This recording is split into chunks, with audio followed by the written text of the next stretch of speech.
네, 고급 통계 분석 방법론 6주차 강의를 시작하겠습니다. 지난번 5주차 때는 통계 모형에 있어서 정말 가장 중요하다고 이야기되고 있는 회귀 모형에 대해서 여러분들에게 소개를 해줬습니다. 단순 선형 회귀, 또 다중 선형 회귀, 또 곡선 회귀, 그 다음에 질적 변수가 설명 변수에 포함되어 있는 경우 등을 통해서 모형화를 시도했고요. 그 나온 거에 있어서 추정, 모형 추정식, 그 다음에 개별 설명 변수들의 유의성 검정, 그 다음에 세 번째로 실제적 유의성을 이야기하는 모형의 설명력, 그 다음에 여러분들에게 모형 자체 유의성 검정, F 검정이죠. 그런 네 가지를 중심으로 여러분들에게 소개를 해줬습니다. 6주차 강의는 회귀 모형을 보다 더 나게 하는, 좋게 만드는, 모형을 좀 더 정교화할 수 있는 회귀 모형에 연관되어 있는 회귀 진단이라고 하는 주제를 가지고 6주차 강의를 여러분들에게 소개해 드리도록 하겠습니다. 회귀 모형이 맞춰지면 그 다음에 이제 분산 분석에 대해서 여러분들에게 소개를 할 거고요. 그 다음에 범주형 자료 분석에 대해서 소개를 할 거고, 그 다음에 다별량 분석으로 이어지게 될 겁니다. 회귀 분석 같은 경우는 여러분들이 학부에서 2학년 2학기와 3학년 1학기 두 학기에 걸쳐서 배우는 걸 2주에 걸쳐서 전반적으로 정리를 한 것이다 라고 여러분들이 이해하면 됩니다. 슬라이드를 넘길게요. 회귀 진단, 리그레션 다이그노스틱스라고 하는 거예요. 먼저 그 그림을 여러분들 한번 살펴보세요. 통계적 모형화와 관련되는 관련도라고 이제 그림을 그려놨는데요. 뭐냐면은 우리가 보통 여러 가지 이제 가정을 하게 되죠. 뭐 의창에 대한 가정도 있고 또 해당 분야에 대한 사전 정보나 지식이 있습니다.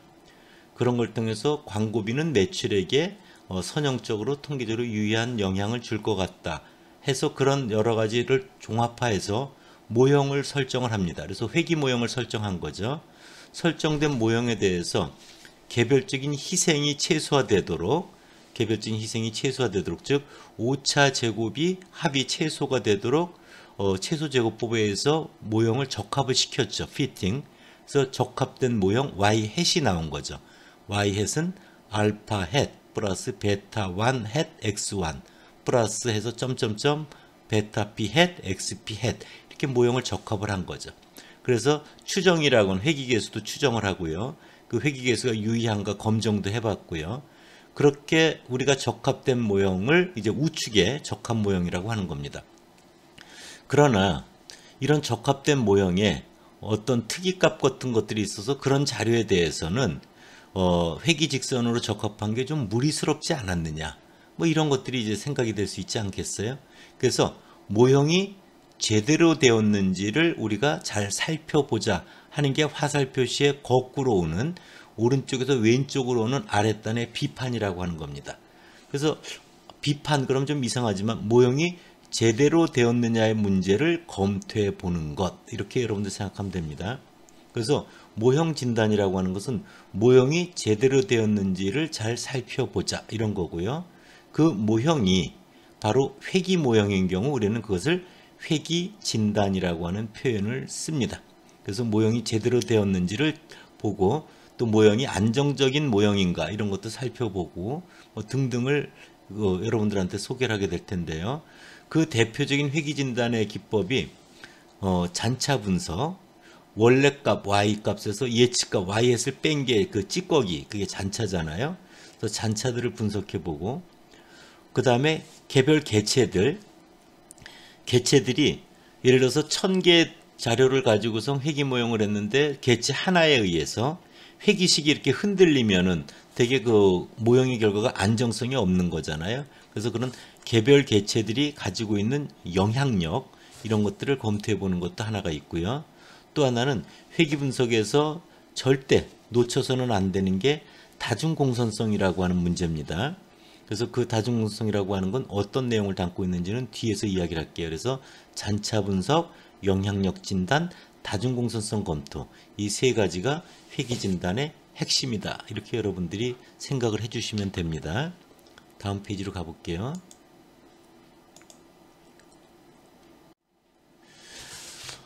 여러분들 보면은 모형이 뭐냐 이런 거죠. 모형이라고 하는 것은 원래 실제 데이터는 굉장히 복잡하게 되어 있겠죠. 그렇죠? 그렇게 복잡하게 되어 있는 걸 예를 들어서 뭐 삐뚤삐뚤한 원 같은 그림이 있다고 해보세요. 그런 것들을 삐뚤삐뚤한 모형을 정확하게 맞춰내는 그런 모형은 실질적으로 너무 복잡하기도 하고 그렇게 참인 모형은 세상에 존재하지가 않습니다. 그래서 그런 삐뚤삐뚤하면서 동그라미스러운 것을 우리가 동그라미라고 하는 틀에 끼워 맞춰보는 거죠. 동그라미를 그려보면 어떤 데는 삐쭉 삐져나왔을 거고 어떤 데는 움푹 패여서 들어가 있을 거고 그래서 모형이라고 하는 것은 그런 잠정적인 하나의 틀을 말합니다. 통계적으로 추정과 검증을 가능하게 하기 위한 하나의 잠정적인 틀이다 이런 거죠. 그래서 모형은 참인 모형이 존재하지 않기 때문에 제대로 되었는지 반드시 진단을 해봐야 된다. 즉 비판적으로 검토되어져야 한다 이런 거죠. 예를 들어서 여러분들 회귀 모형 같은 걸 해보세요. 산점도에서 점들이 있다고 해보세요. 그것을 개별적인 희생이 최소화되게 직선을 그리잖아요. 그러면 그 직선이라고 하는 건 뭐냐면 개별 데이터들의 희생을 통해서 만들어진 공통성의 규칙인 거죠. 공통성의 규칙이 직선으로 만들어진 거죠. 그래서 그런 것들이 모형화하는 건 개별 관측치에 모두 적용되는 공통적 룰을 만드는 게 모형화의 핵심이라고 하면 제대로 되었느냐의 문제는 그 원래 값에서 그 직선까지의 수직으로 내려보면 거리가 나오죠. 그렇죠? 그러니까 y 값에서 y hat 예측 값의 차이, 잔차가 생기잖아요. 그래서 그런 것들이 어떤 것들은 작지만 어떤 것들은 그 잔차가 클 수도 있을 거예요. 그래서 그런 개별적인 희생이 너무 크면 그런 자료들은 이 모형화에 적합한데 무리스럽지 않은가 이런 생각을 해볼 수 있지 않겠어요? 그래서 통계적 모형화의 핵심은 관측치 모두의 개별적인 희생을 최소화하는 공통성, 공통규칙을 발견한 게 모형화의 핵심이라고 하면 적합된 모형이 제대로 되었는지를 검토해 보기 위해선 개별적인 희생들이 어느 정도 됐는가를 잘 점검해 볼 필요가 있다. 이런 거죠.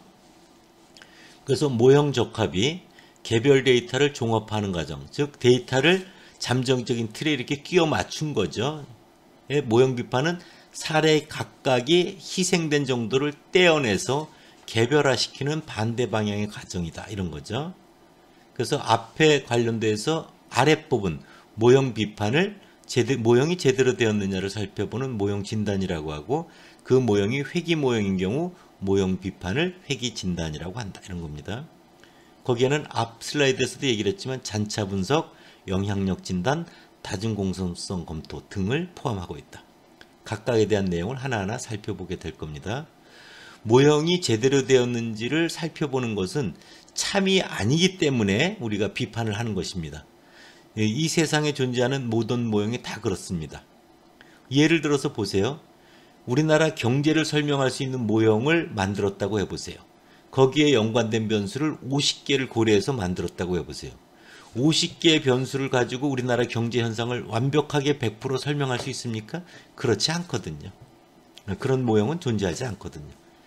그런데 참이 아닌 모형을 왜 쓰느냐 하면은 바로 그렇게 50개 변수만을 통해서 만들어진 경제 모형을 생각한 그런 잠정적인 생각의 틀이 모형을 쓰는 이유는 참이 아니대로 쓰는 이유는 유용하기 때문에 모형을 쓴다. 이렇게 여러분들이 생각을 정리하고 있어야 됩니다.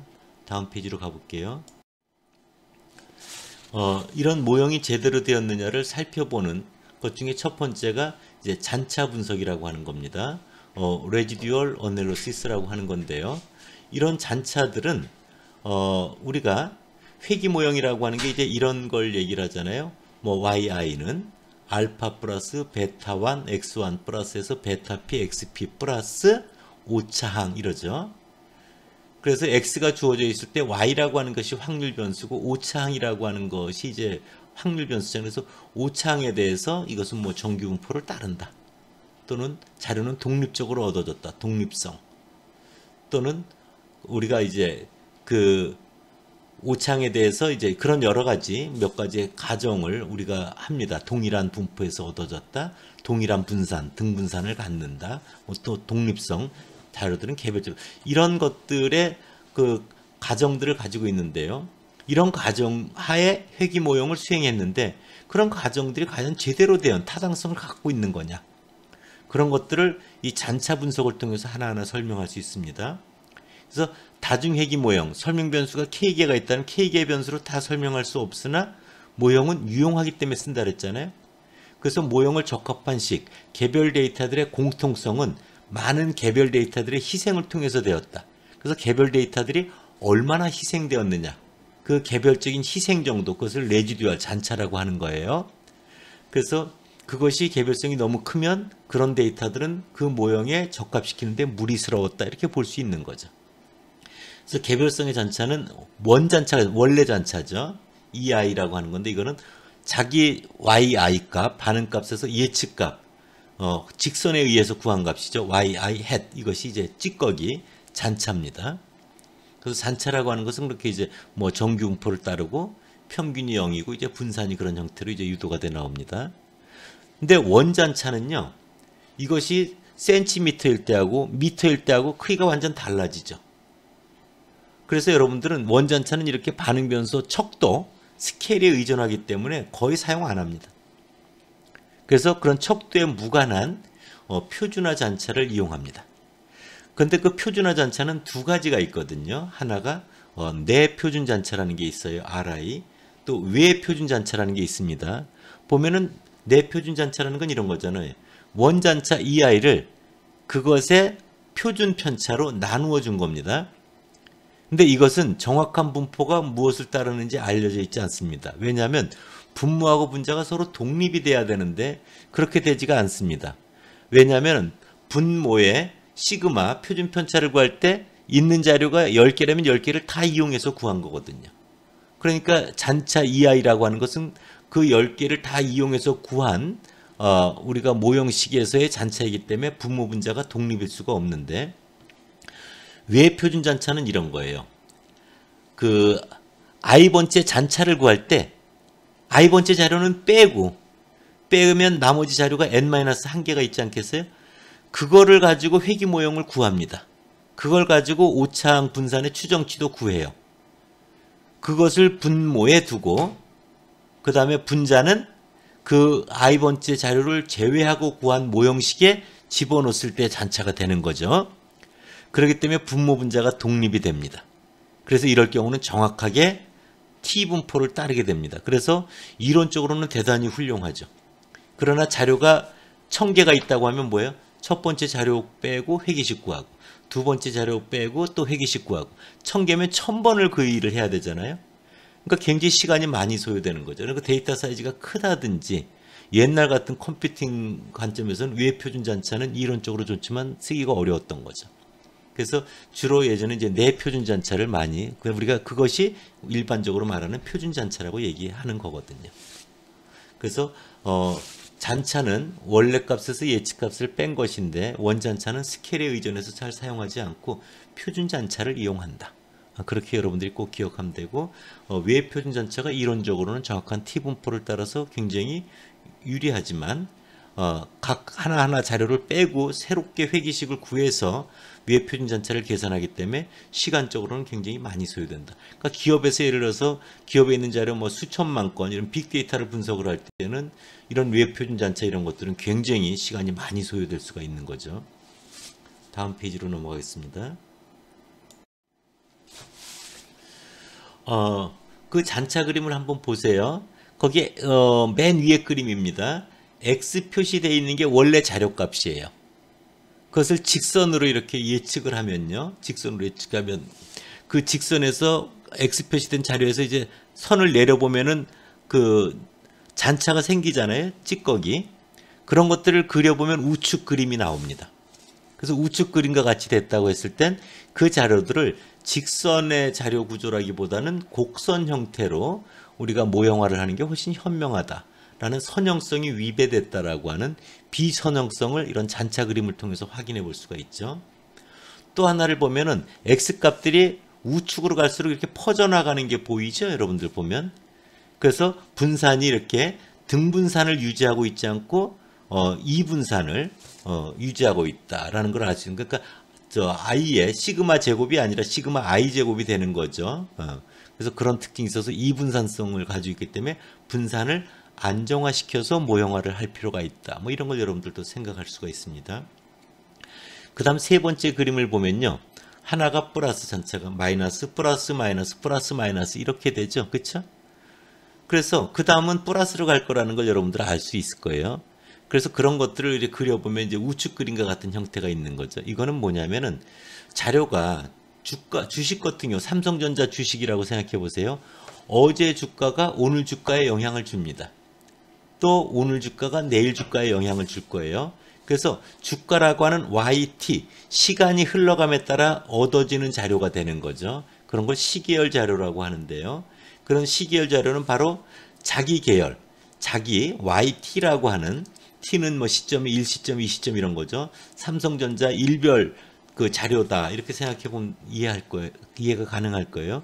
그런 자료들이 쭉 시간이 지나감에 따라 얻어지는 자료는 바로 자기 값과 자기 이전에 어제 값이 오늘 값에 관련이 되어 있는 자기 상관의 문제가 있거든요. 그러니까 독립성이 깨지게 되는 거죠. 그래서 이런 시계열 자료인 경우는 이 자기 상관의 문제를 잘 살펴봐야 된다. 그런 걸 여러분들이 꼭 기억할 필요가 있습니다. 그 다음 페이지로 넘어가 볼게요. 그 회귀 진단이라고 하는 것은 적합된 회귀 모형이 제대로 되었느냐 이런 문제를 살펴보는 모형이라고 했고요. 그래서 적합 모형은 개별 데이터를 적용하는 공통성을 만드는 거였지만 반대로 회귀 진단은 거꾸로 제대로 되어 있느냐의 문제. 그래서 개별의 희생 정도를 끄집어내서 제대로 되었는가를 살펴본다. 그런 회귀 진단에 크게 세 가지가 있는데 그 중에 하나가 잔차 분석, 그 다음에 영향력 진단, 그 다음에 다중공선성 검토 이 세 가지가 있다고 했잖아요. 그래서 먼저 첫 번째 잔차 분석에 대해서 이야기를 하는 겁니다. 앞서 이야기했던 것들을 다시 한번 정리를 할게요. 원래 잔차 EI는 반응 변수의 스케일, 척도, 단위에 의존하기 때문에 우리가 원잔차를 거의 사용하지 않는다. 그래서 잔차에 대해서 뭐 한다? 표준화를 생각을 한다. 그 표준 잔차에는 내표준 잔차와 외표준 잔차가 있는데 내표준 잔차는 Studentized Residual이라고 되어 있고요. SPSS 소프트에서는 표준 잔차, 즉 가로 열고 ZRESID, Z Residual이라고 되어 있는 게 여러분들이 알고 있는 내표준 잔차다. 이렇게 보면 됩니다. 이걸 추천한다라고 하는 것은 원잔차를 자신의 표준 오차로 나누어 준 건데요. T분포를 따르지는 않습니다. 비슷하긴 합니다. 그래서 정확한 분포는 알려져 있지 않지만 우리가 그냥 사용하는데 큰 무리가 없다.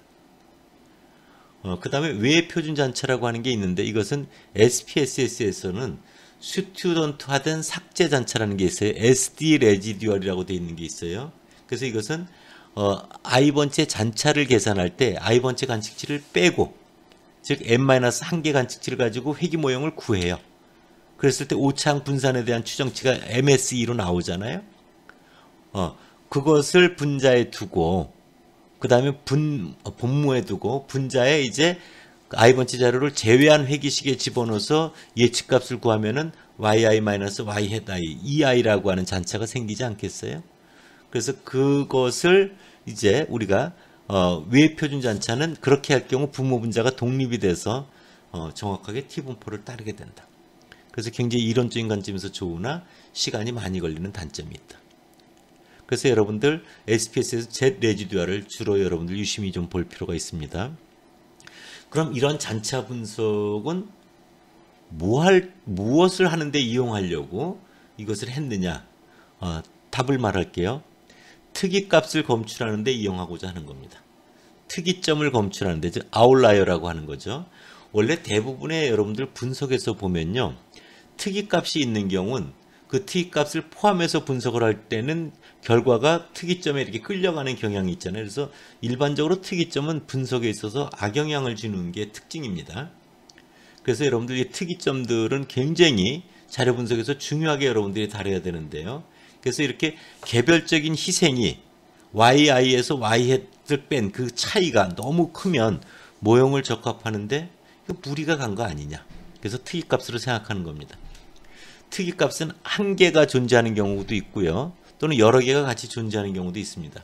그래서 표준잔차들을 검토함으로써 특이점을 이제 쉽게 검출할 수 있습니다. 보통 표준잔차의 절대값이 2 이상이면 그러면 95% 신뢰 수준을 벗어나 있는 거죠.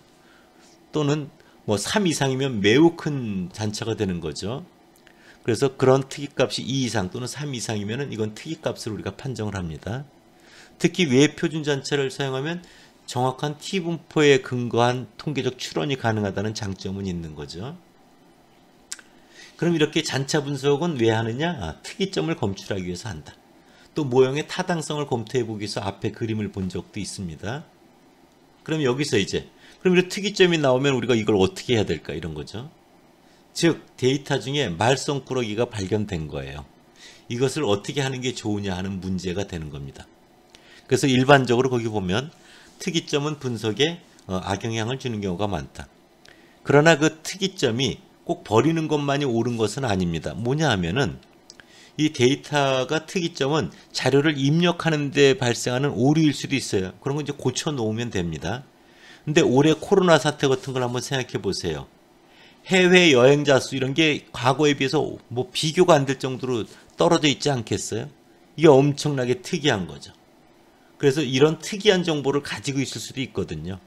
그래서 그 데이터에 대해서 여러 가지 가능성을 생각해서 자기 모형을 보다 더 적극적으로 개발할 필요가 있는 겁니다.